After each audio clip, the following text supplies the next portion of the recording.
네, 오늘 주님께서 주신 말씀은 디모데후서 3장 14절부터 17절까지 말씀입니다.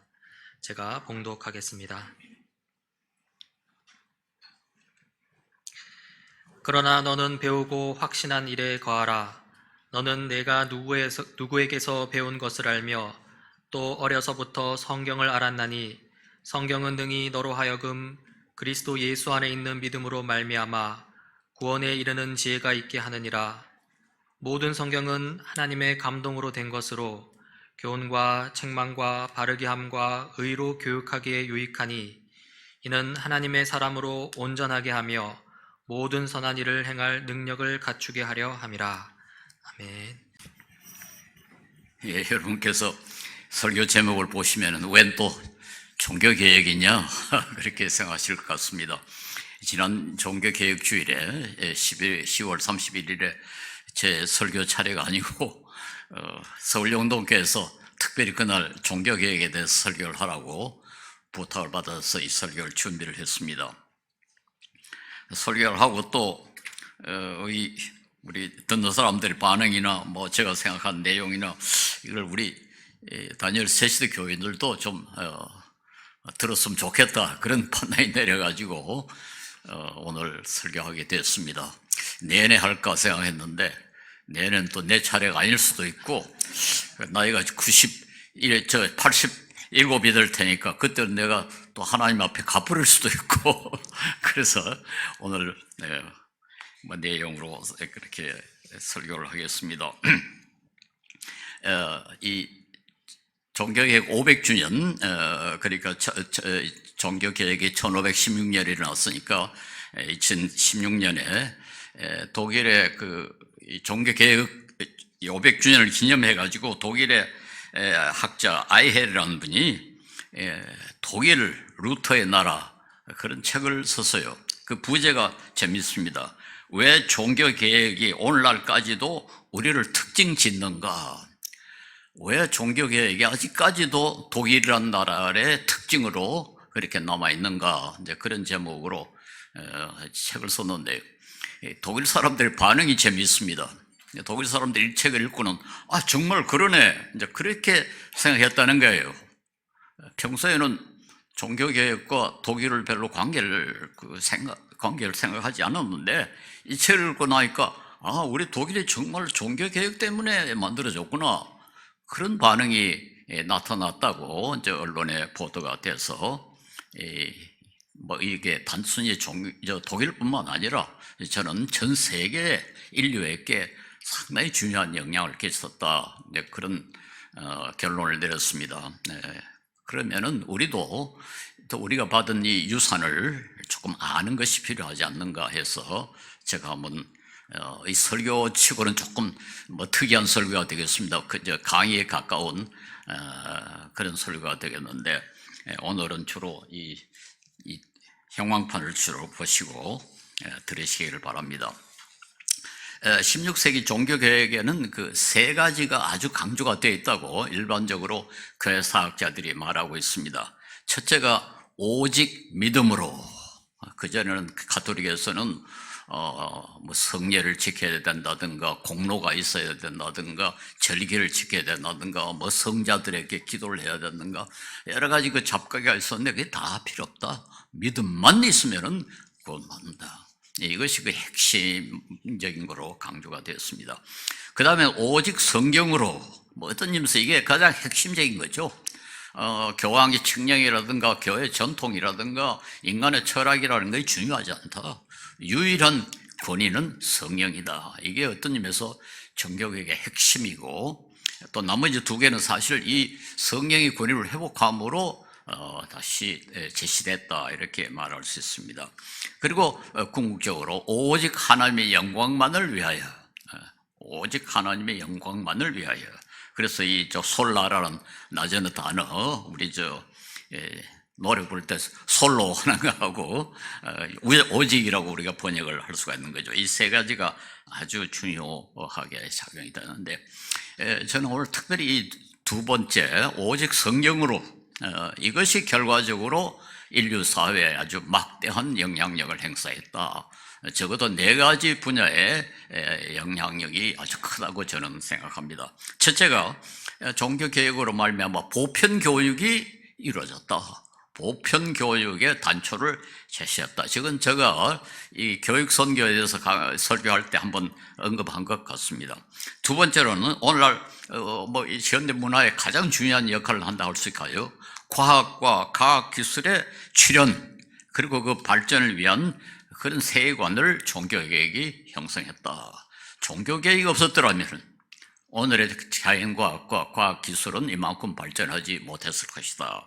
세 번째 아주 중요한 것이 민주주의의 기본을 종교개혁이 제시했다. 네 번째로 자본주의의 확산과 건강한 발전의 계기를 종교개혁이 제시했다.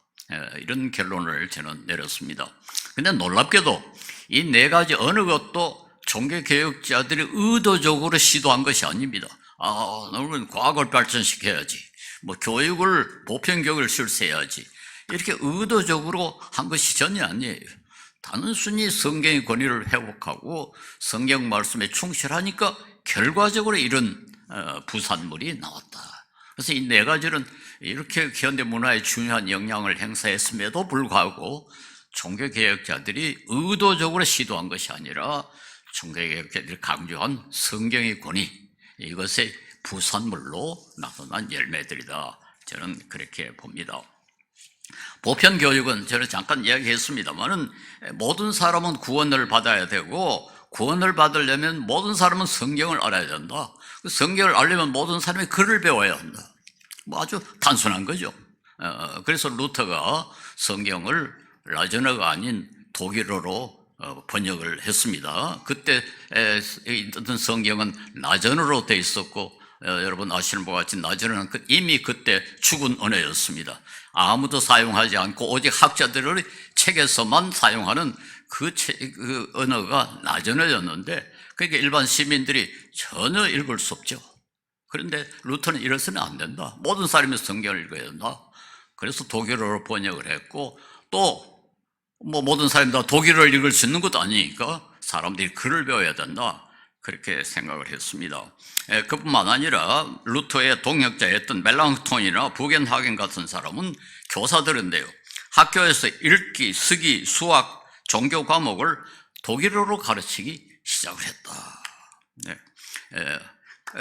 그리고는 루터는 1524년에 독일의 시장들과 시의원들에게 편지를 보내서 교육이 참 중요하다. 보편 교육이 주는 그 영적, 경제적, 정치적 이익이 아주 크다 하는 것을 강조를 해서 모든 사람에게 교육을 시켜라 이렇게 권고를 했습니다. 어떤 의미에서 오늘 모든 개신교 국가가 선진국이 되어 있는 것은 교육을 강조했기 때문이다. 그리고 그 단초를 종교개혁이 제시했다. 저는 그렇게 주장합니다. 제가 참고로 이 라틴어를 배운다는 것이 어떤 것인가 한번 말씀드리겠습니다. 우리나라 해방 전에 교과서가, 적어도 우리말 교과서는 천자문이었습니다. 제가 6살 때 이거를 배웠는데 한번 보십시오.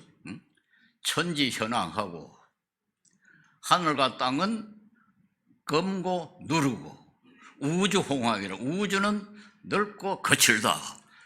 이걸 6살짜리가 배워야 했습니다.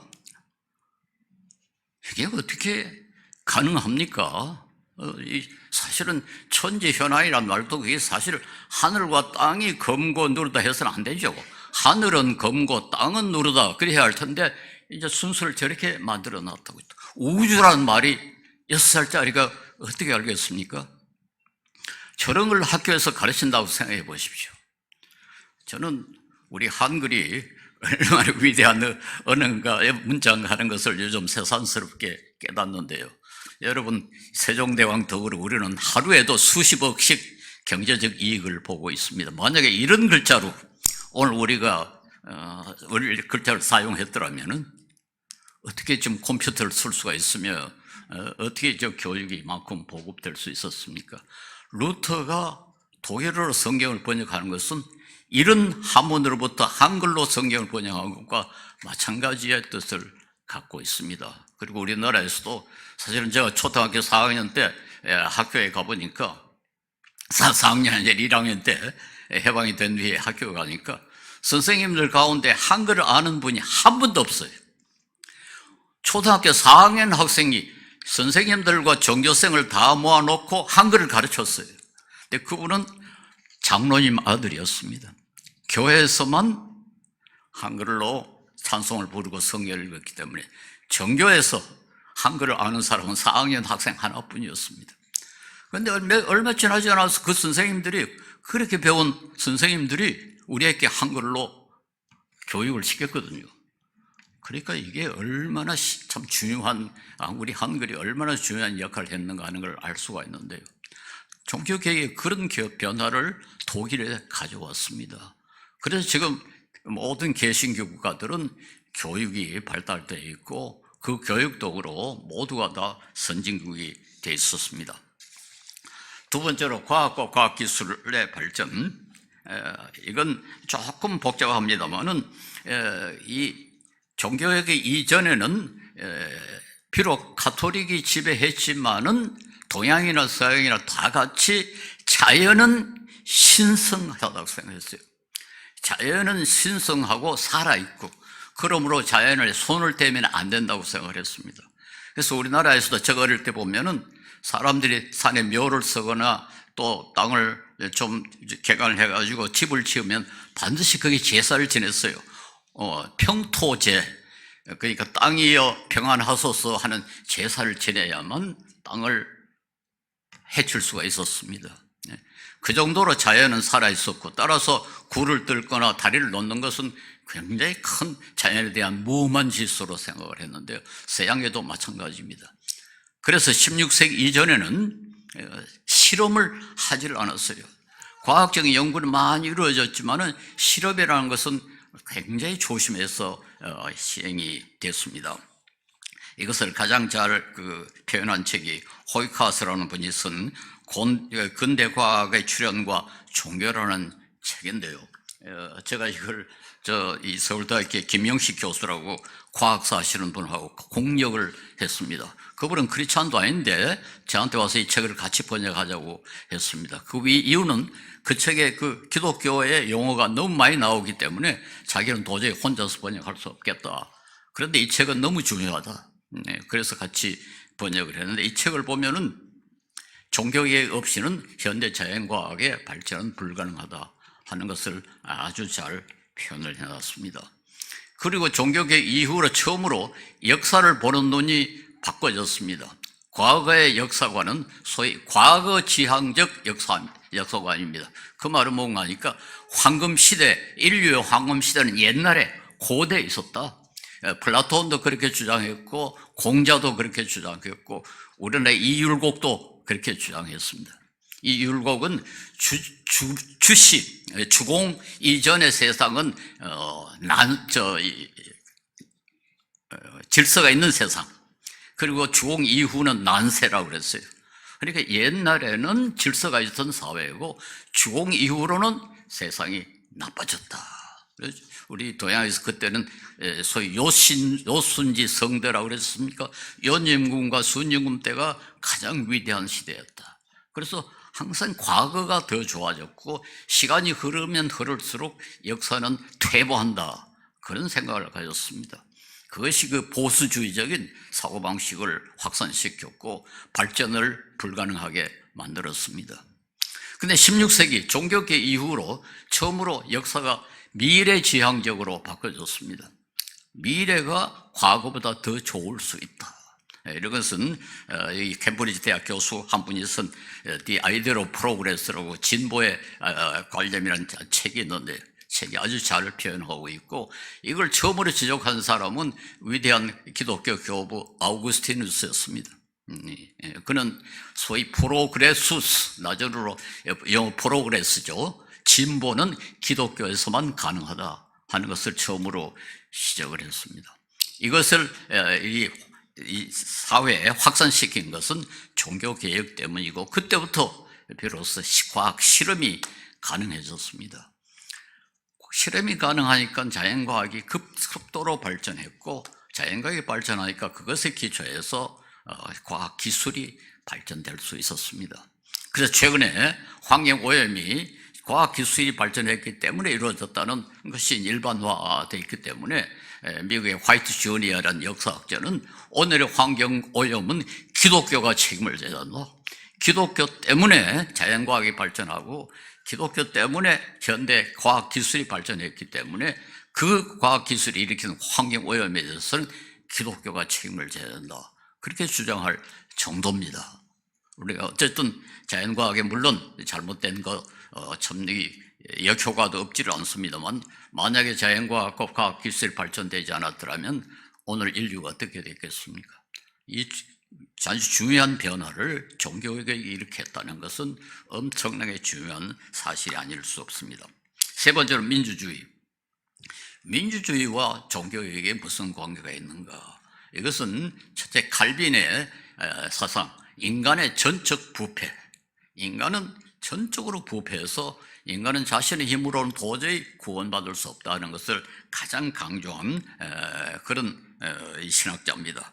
그리고 동시에 그러나 인간은 하나님의 형상으로 지음을 받았다. 이 두 가지가 오늘의 민주주의의 기초가 됐다고 저는 믿습니다. 일반적으로 민주주의는 고대 그리스에서 시작이 됐다고 주장을 합니다. 실제로 기원전 5세기, 주전 5세기의 페리클레스 같은 그리스의 정치학자는 법 앞에서는 모든 사람은 평등하다, 그런 주장을 했어요. 그런데도 불구하고 그 모든 사람들이 모여가지고 중요한 결정을 한 폴리스, 거기에는 자유시민만 참석할 수 있었습니다. 노예도 안 되고 여자도 안 되고 상업하는 사람도 안 되고 외국인도 안 되고 오직 자유시민만 참석을 했는데 이게 우리가 과연 민주주의를 할 수 있는가? 노예를 인간 취급도 하지 않았던 그런 시대였습니다. 우리가 잘 아는 아리스토텔레스, 주전 4세기의 아주 위대한 철학자고 오늘 우리가 말하는 사회 정의를 최초로 철학적으로 논의한 사람인데요. 그는 전에도 한 말씀 드렸습니다만 연장, 도구가 생명 없는 노예인 것처럼 노예는 생명 있는 도구다. 망치나 톱이나 이런 것과 노예의 차이가 뭐냐? 망치와 톱 같은 도구는 생명이 없다는 거고 노예는 생명이 있다는 거, 그 두 차이밖에 없다. 그러니까 노예는 도구 같다. 그렇게 주장을 했어요. 이런 것을 우리가 과연 민주주의라고 할 수가 있는가? 그러나 성경은 모든 사람이 하나님의 형상으로 지음을 받았기 때문에 모든 사람은 근본적으로 동일한 인권을 가지고 있다. 그렇게 인정을 합니다. 이것은 1948년에 국제연합이 보편 인권 선언을 제정해서 발표를 했는데 이것을 공산주의 국가들과 아랍 국가들, 모슬렘 국가들은 아직까지도 비준하지 않고 있습니다. 세계 모든 나라가 다 비준했고 이 유엔의 문서 중에서 가장 많은 언어로 번역이 되어 있다고 그러는데요. 이걸 아직까지도 아랍 국가들과 공산주의 국가들이 비준하고 있지 않는데 그 이유가 뭔가 하니까 이건 기독교적 전통에서 나온 사상이다. 주디오 크리스천 트래디션에 근거한 것이다. 그렇기 때문에 우리 아랍 사람들이 이슬람 교도들이 이걸 따를 필요가 없다. 공산주의 국가들도 마찬가지입니다. 이것이 유대 기독교적 전통에서 나왔다는 것을 주장하는 사람은 독일에 아직까지 살아계신 아주 유명한 사회철학자 하버마스, 미국에 아직 살아있는 아주 훌륭한 윤리학자 맥킨타이어가 다 공통으로 인정을 하는 사실입니다. 1517년에, 그러니까 종교개혁이 1516년에 일어났는데요.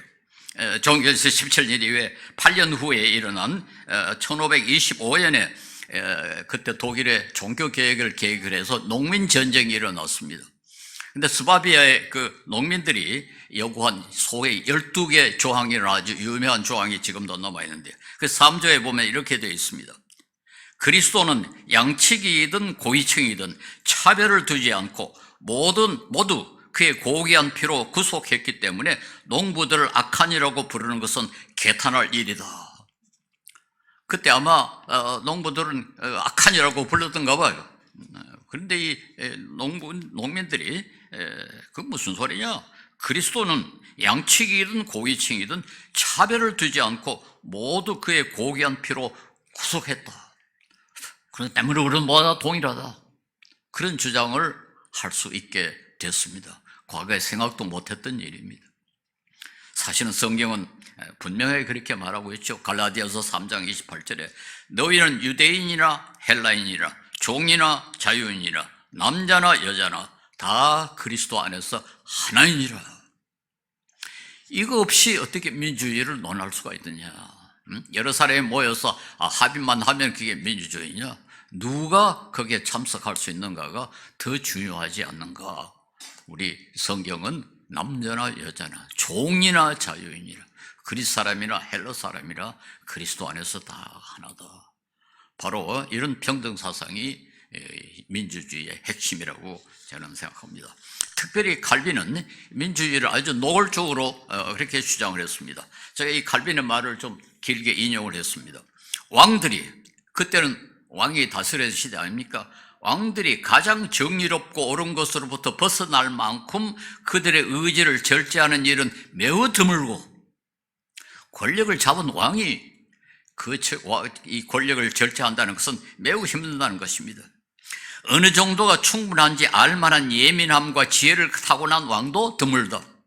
그러므로 인간의 약점 때문에 여러 사람이 서로 돕고 서로 건면하면서 정권을 행사하는 것이 더 안전하고 견디기가 쉽다. 그래서 한 사람이 불공정하게 자기 주장을 내세우면 몇 사람의 검열관과 지도자들이 그의 고집을 견제할 수 있는 것이다. 이것은 경험에 의해서도 증명되었고 주님께서 그의 권위로 확인하셨다. 주님은 이스라엘 사람들로 가장 좋은 상황에서 살 수 있게 하시려고 그들에게 민주주의에 근접하는 귀족주의를 제정하신 것이다. 이 칼빈은 이스라엘이 귀족주의였다고, 왕권이 아니었다고 그렇게 해석을 합니다. 민주주의에 근접한 귀족주의였다. 사울을 세운 것은 그건 무슨 그 아버지가 누가 이렇게 임명한 것이 아니라 민주주의 방식으로 임명을 했다. 그렇게 주장합니다. 심지어 그는 지상의 왕들은 하나님의 힘에 반응하면, 만약에 왕이 하나님의 힘에 반응하면 그들의 권력을 이미 내려놓은 것이요, 인간의 하나로 계산될 수조차도 없다. 우리는 그들에게 순종하기보다는 오히려 그들의 머리에 침을 뱉어야 할 것이다. 아주 그 무서운 말입니다. 왕이 하나님에게 배반하면은 그 순종할 필요 없다. 그때는 왕권 신수설이 지배하던 시대였습니다. 칼빈이 살아있을 때는 왕의 권한은 하나님이 주신 것이다.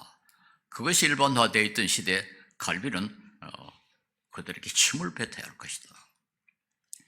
이것은 나중에 액턴이라는 사람이 말한 것처럼 모든 힘은 부패할 경향을 가지고 있고 절대적인 힘은 절대적으로 부패한다. 그렇습니다.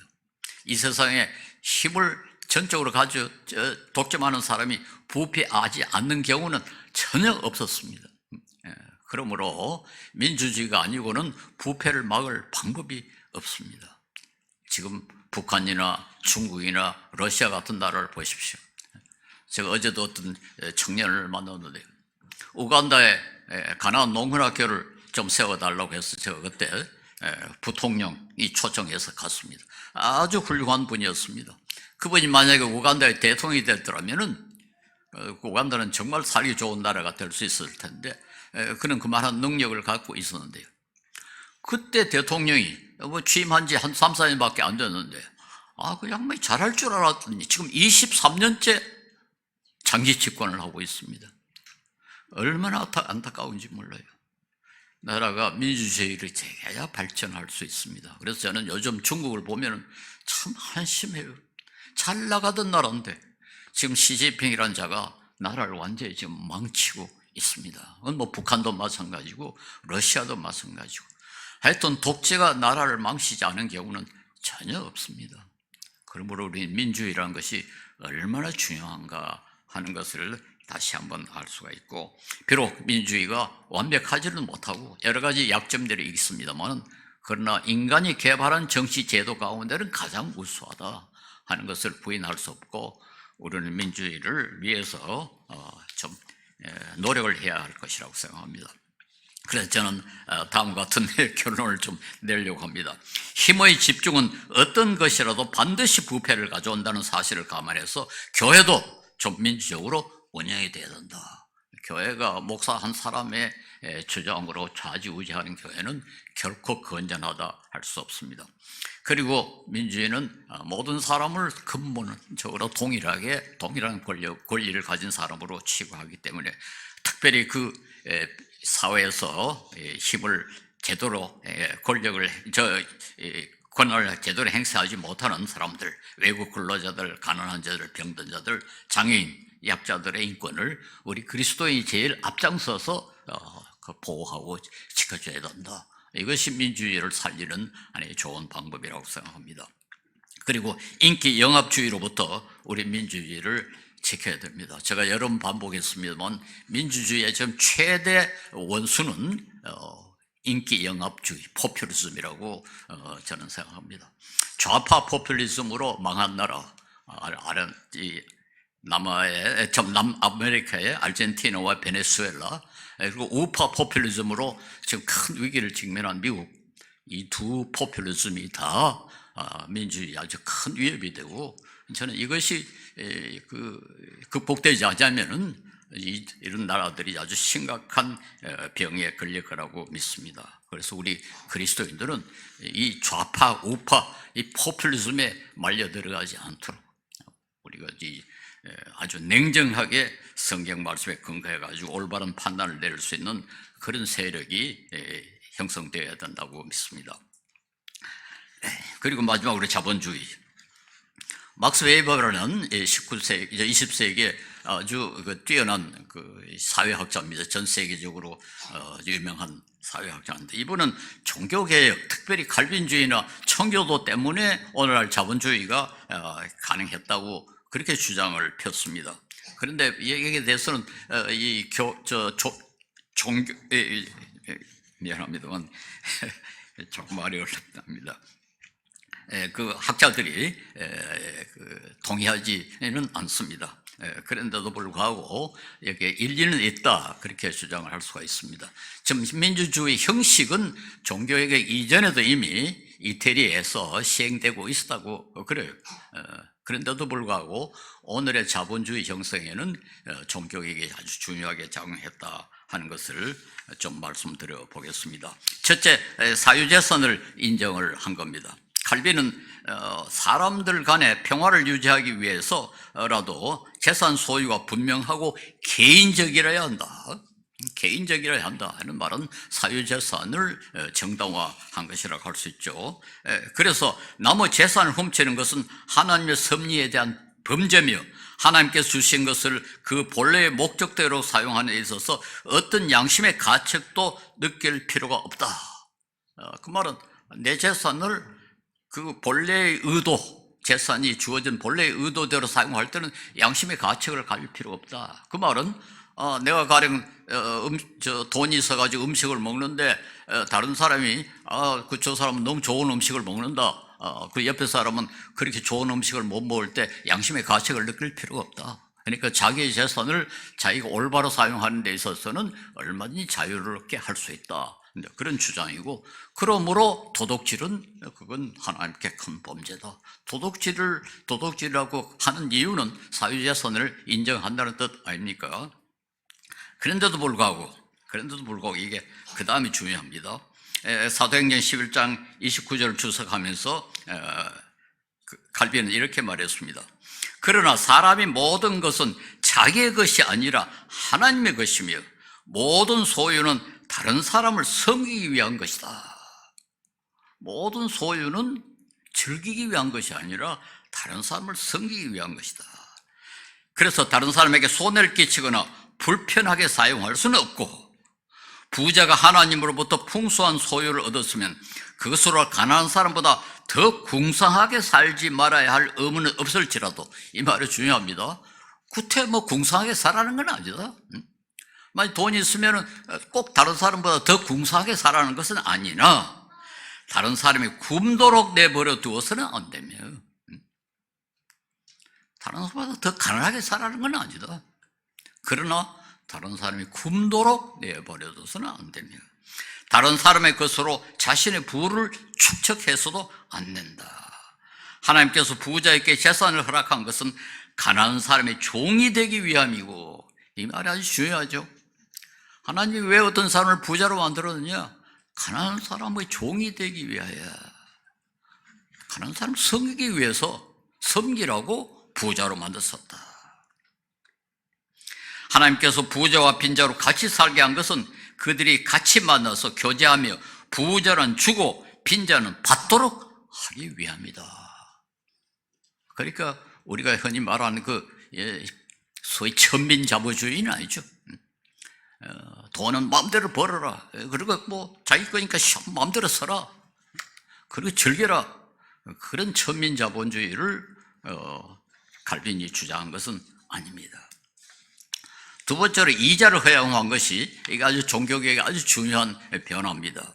구약은 이자를 금지를 했습니다. 그리고 중세 천주교에서도 이자를 금지했습니다. 다만 유대인들만 고리대금업을 했기 때문에 유럽의 안티세미티즘, 반유대인 주장, 이 사상이 생겨난 것이 바로 그 때문입니다. 다른 사람들 이자를 다 그만 안 했는데 유대인들만 고리대금업을 했으니까요. 셰익스피어의 베니스 상인이 그걸 잘 보여주고 있죠. 그래서 지금도 이스라엘 민족 유대인의 가장 큰 원수는 히틀러가 아니고 셰익스피어다. 그렇게 주장할 정도로 베니스 상인이 유대인에게 아주 나쁜 이름을 주었습니다. 루터도 돈을 빌려줬기 때문에 빌려준 사람이 손해를 볼 때만 이자를 받아라. 그 외에는 이자를 받지 마라. 그렇게 가르쳤어요. 그런데 칼빈은 좀 다르게 생각했습니다. 농업 경제에서는 토지가 생산 수단이었지만은 상업과 제조에서는 자본이 생산 수단이다. 그런데 남의 돈을 빌려가지고 이익을 얻었으면은 돈 주인에게 그래도 이익의 얼마를 나눠주는 것이 공정하지 않느냐. 남의 돈을 잔뜩 빌려가지고 사업을 해서 돈을 잔뜩 벌어놓고는 원금만 돌려주는 것은 공정하지 못하다. 그래 공정을 위해서라도 이자는 줘야 한다. 그렇게 해서 이자를 처음으로 공식적으로 허용했습니다. 그런데 7가지 예외 규정을 뒀습니다. 이럴 때는 이자를 받으면 안 된다. 예를 들어서 가난한 사람으로부터 이자를 받지 마라. 둘째로 가난한 자로부터 지나친 담보를 요구하지 마라. 담보가 없다 해서 돈을 빌려주지 않는 것도 잘못이다. 그 다음에 돈을 빌린 사람이 그 돈으로 얻은 이익과 이자가 충분하지 못할 때 받지 마라. 어떤 사람이 돈을 빌려가는데 그것으로 아무 이익도 못 남겼다. 그때는 이자 받지 마라. 소비를 위한 것일 땐 이자를 받지 마라. 어떤 사람이 돈을 빌려가지고 사업을 하려할 때는 이자를 받지만은 내가 배가 고파서 먹을 것이 없다. 배가 고픈데 먹을 것이 없다. 내가 먹을 것 사기 위해서 돈을 좀 빌려달라. 그럴 때는 이자를 받지 마라. 특히 강조해서 정죄한 것은 이익을 위해서만 돈을 빌려주는 것. 어떤 의미에서 우리는 거의 좀 이런 죄를 범하고 있죠. 우리가 은행에 예금하는 게 사실은 이익을 위해서 하는 거 아닙니까? 물론 이제 우리가 예금했기 때문에 그 돈이 또 다른 사람에게 생산 수단으로 자금으로 사용될 수 있다. 그런 정당성이 없는 건 아닙니다. 그러나 단순히 내가 돈을 벌기 위해서만 이자를 받는 것은 옳지 못하다. 그렇게 됐고 법이 정한 이자 이상을 받지 못하게 했습니다. 그래놓고는 일반적인 원칙이 뭔가 하니까 모든 것은 당사자들과 사회 전체에 이익이 될 때만 돈을 구워주고 이자를 받아라. 그 원칙을 그는 황금률이라 그랬습니다. 황금률은 남에게 대접을 받고자 하는 대로 남을 대접하라 하는 성경 말씀. 사회 전체의 사람들이 봤을 때 그건 말이 된다. 그건 말이 된다. 그건 그렇게 불공정하지 않다. 그런 한도 내에서만 이자를 받아라. 그렇게 가르쳤습니다. 그러면서 그는 한 말이 돈은 물이 높은 데서 낮은 데로 흐르듯 가진 자로부터 갖지 못한 자에게 자연스럽게 흘러야 한다고 주장을 했습니다. 루터와 함께 그도 농업을 귀하게 생각했지만 상업에 대해서 칼빈만큼 긍정적인 입장을 취한 사상가는 그 시대에는 없었습니다. 다만 그는 투기, 독점, 시장 조작 등 부정직한 상행위를 심하게 비판했고 그것이야말로 인간 사회를 와해시키는 것 같은 것이며 하나님과 인류의 연대성을 파괴하는 행위로 심하게 정죄했습니다. 그래서 시장을 조작하거나 독점을 하거나 투기를 하거나 이런 것은 아주 나쁜 것이다, 이렇게 정죄했습니다.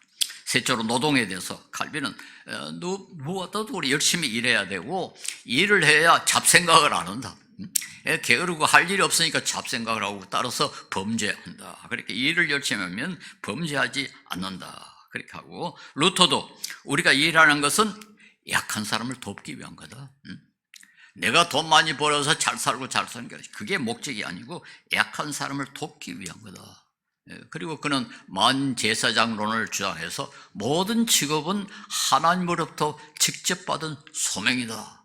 이걸 그렇게 강조를 했습니다. 전에도 예를 들었습니다만 임금이 길을 가다가 길에서 어떤 신기루 장수가 신을 깁고 있는데 임금이 와서 자네 신은 그렇게 깁는 게 아니냐, 그렇게 할 때는 신기루 장수가 왕에게 당신은 하나님으로부터 나라를 다스리는 임무를 받았고 나는 신을 깁는 임무를 받았습니다. 우리는 다 같이 하나님으로부터 소명을 받았기 때문에 간섭하지 마세요. 그렇게 말하라는 거예요. 그러니까 모든 직업은 하나님으로부터 바로 받은 것이기 때문에 모든 직업은 신성하다. 이것이 루터의 노동관이었습니다. 그러면서 칼빈은 또 노동자의 권익을 보호하기 위해서 임금 책정에 필요하면 법적으로 개입해도 되고 단체 협약도 필요하다. 그래서 노동개혁 제도를 옹호를 했습니다. 기업가가 이익을 남기거나 노동자가 임금을 받는 것은 그것도 모두 자신들의 공헌 때문이 아니라 하나님의 선물이므로, 노동자가 임금을 받는 것도 하나님의 선물이고 기업가가 돈을 버는 것도 하나님의 선물이므로 주인이 노동자의 임금을 속이거나 시장을 조작하여 근로자들의 생활 수준 이하로 임금을 낮추는 것은 도둑질이다. 그러니까 이 정상적인 사업을 얼마나 강조하면서도 도둑질은 하지 말고 임금 착취하지 마라. 마지막으로 이 자본주의 역학에서 아주 중요한 것이 막스 베버가 말하는 소위 세계 내적 금욕입니다. 막스 베버는 종교개혁자들이 특별히 칼빈과 청교도들은 세계 내적 금욕을 실현했다. 즉 천주교의 신부나 불교의 성녀들은 산이나 수도원이나 절에 가서 금욕을 했지만 칼빈주의자들은 시장 한가운데서 금욕을 했다. 이 금욕이라는 말 절제 정도가 아니고 금욕을 했다는 것입니다. 그래서 바로 그 때문에 자본주의가 가능했다고 주장하는데 이 주장에 대해서는 아까도 얘기했습니다만 경제사학자들이 동의하지는 않습니다. 그러나 어쨌든 그 시대 이 종교개혁자들 그리고 신도들이 절제한 것은 분명해요. 그것은 제가 유럽에서 한번 경험을 했습니다. 유럽 제가 살았던 네덜란드 사람들이 얼마나 아끼는가 하는 것은 우리가 직접 봤는데 한 가지 예만 들겠습니다. 제가 처음에 네덜란드에 가서 대학 식당에서 식사를 하는데요, 음식 맛이 업계로 유명하죠. 북유럽 개신교 국가들은 음식을 일부러 맛없이 만들어 가지고 먹습니다. 맛있게 만들면 많이 먹는다. 그것은 중세에서 죽을 죄 가운데 하나, 탐식이라는 것은, 글라톤이라는 것은 7가지 용서받지 못할 죄 가운데 들어갑니다. 그러니까 음식을 맛있게 먹는 것 그 자체를 죄로 생각을 했어요. 얼마나 음식이 맛이 없는지 몰라요. 시금치를 푹 삶아가지고 소금 쳐가지고 거기다 소시지 하나 얹어가지고 이렇게 줍니다. 제가 그 나라 풍속을 몰라가지고 너무 많이 들어왔어요. 자기가 이제 그 음식을 대학 식당에서 들어오는데 내 친구하고 둘이서 같이 들어왔는데 내가 암만 먹어도 다 못 먹어요. 그러니까 하는 수 없이 좀 남겼습니다. 그랬더니요, 이 화난 친구가요, 다 이렇게 보더니 그거 자기가 먹겠다는 거예요. 내가 먹다가 남은 걸 자기가 먹겠다는 거예요. 그때는 다 먹으면 얼마니 가서 새로 돈 한 번만 내고 마음껏 먹을 수 있도록 되어 있습니다. 그러니까 내가 남기기 위해 자기가 가서 얼마든지 세굴을 받아 먹을 수 있잖아요. 그런데 그 남긴 것이 너무 아까운 겁니다. 너무 아까운 거예요. 그때 제가 얼마나 부끄러웠고요. 참 난감했는지 몰라요. 여러분, 그게 유럽의 특별히 개신국가의 특징입니다. 제가 이 전략을 강조를 하니까 많은 사람들이 자본주의에서는 소비가 미덕이다. 소비를 해야 돈이 돌아가고 돈이 돌아야 경제가 돌아가지 않느냐. 그렇게 주장을 해요. 그래서 제가 항상 묻는 게, 그런데 왜 네덜란드 같은 나라는 우리보다 거의 2배나 잘 살지? 아무도 설명해 주는 사람을 듣지 못했어요. 아직까지 어느 경제학자도 나한테 왜 그렇게 짜게 아끼는데 왜 그 나라는 우리보다 더 개인당 소득이 거의 배나 됐냐? 아직 설명해 주는 사람이 없어요. 하여튼 경제에 이익이든 말든 우리는 절제해야 된다. 저는 그렇게 생각합니다. 독일의 신학자 그룬트만, 전에도 말씀을 드렸습니다만, 그룬트만은 이 절제라는 단어에 대해서 연구를 한 결과 헬레니즘도 절제를 강조했습니다만은 그들이 강조하는 절제는 자신의 도덕적 수월성, 자기들이 도덕적으로 얼마나 훌륭한 인격자인가. 일반적으로 그렇죠. 일반적으로 절제하는 사람이 좀 말하자면 인격자죠. 성숙했다는 말은 절제한다는 뜻 아닙니까? 절제하지 못하는 사람은 성숙하지 못한 인격이다. 이건 일반적인 겁니다. 고대 그리스인들도 그렇게 생각했고, 그런또만은 그 그리스 사람들이 절제를 강조한 것은 자기의 도덕적 수월성, 뛰어남을 위한 것이다. 그러나 성경이 가르치는 절제는 이웃의 이익을 위한 것이다. 이웃의 이익을 위한 것이다. 얼마나 중요한 지적인지 모릅니다. 우리 그리스도인들은 절제할 수 있어야 합니다. 이것이 우리 그리스도인들에게 주는 교훈은, 우리는 천민 자본주의에서 벗어나서 경제활동은 자신의 부와 사치를 위한 것이 아니라 사회, 특히 가난한 사람들을 돕기 위한 것이라는 사실을 우리가 인식하고, 주어진 시간을 낭비하지 말고 가능한 한 생산적인 노동과 더 큰 능력을 키워서 선교에 힘쓰고 사회와 약자를 돕기 위해서 노력하자. 그리고 무엇보다도 검소하고 전략해서 재물과 능력을 가능한 한 사랑을 위해서 사용하고 환경오염을 줄임으로 우리 환경을 보호하자. 그것이 종교개혁이 오늘 우리에게 한국교회에 주는 교훈이 아닌가 생각합니다. 처음에도 말씀드렸습니다만 이 4가지 공헌, 그 어느 것도 그들이 의도한 것은 아닌데도 불구하고 성경의 권위를 회복하다 보니까 이렇게 되더라. 오늘 이 말씀, 성경은 우리에게 구원의 지혜가 있게 할 뿐만 아니라 교훈과 책망과 바르게 함과 의로 교육하기에 유익하다. 그리고 하나님의 삶으로 온전하게 만든다. 퍼펙트, 완벽한 사람으로 만든다. 그리고 모든 선한 일을 할 수 있는 능력을 준다.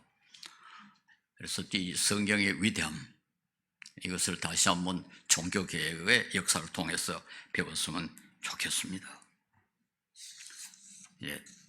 그리고 우리 그리스도인들도 성경을 단순히 말로만, 입으로만 강조하지 말고, 그저 읽고 외우는 것으로 만족하지 말고 그 말씀대로 실천하고 사는 그런 훈련을 쌓아야 한국교회가 종교개혁의 정신에 충실하지 않을까, 그렇게 생각합니다. 기도하겠습니다.